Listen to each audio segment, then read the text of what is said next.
A new apartment complex soon will offer a home and hope for at least 40 local residents experiencing homelessness or housing insecurity.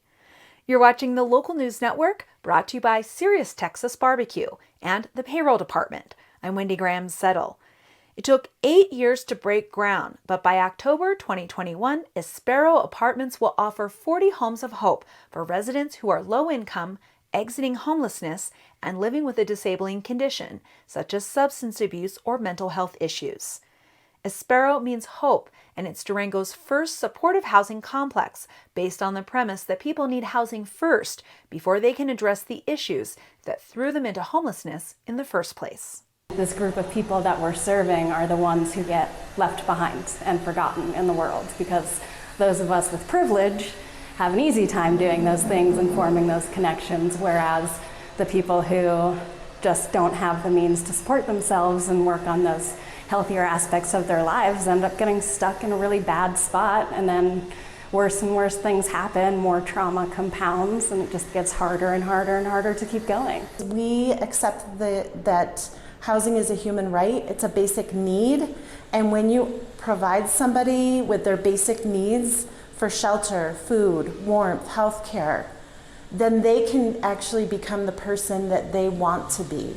They can actually give back to the community in the way they feel is best. Housing Solutions' most recent survey on homelessness estimates that more than 200 households in La Plata County are experiencing homelessness or housing insecurity. A household can be one person or a family. Low-income, one-bedroom apartments available locally are in the greatest demand and have years-long waiting lists for tenants. That's why the housing agency decided to build all one-bedroom apartments for its first supportive housing complex.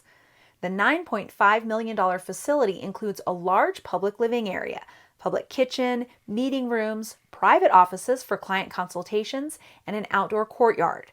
Housing Solutions for the Southwest will be the lead service provider, and Schumacher will coordinate services on site for individual residents. Access Health Systems, the Southwest Center for Independence, and Manna Soup Kitchen also will provide services on site. Blue Line Development Incorporated, a real estate development company that specializes in low-income and affordable housing projects throughout the West, will manage the property when construction is complete. Housing Solutions spent 8 years building partnerships and obtaining funding before the first shovel hit the ground.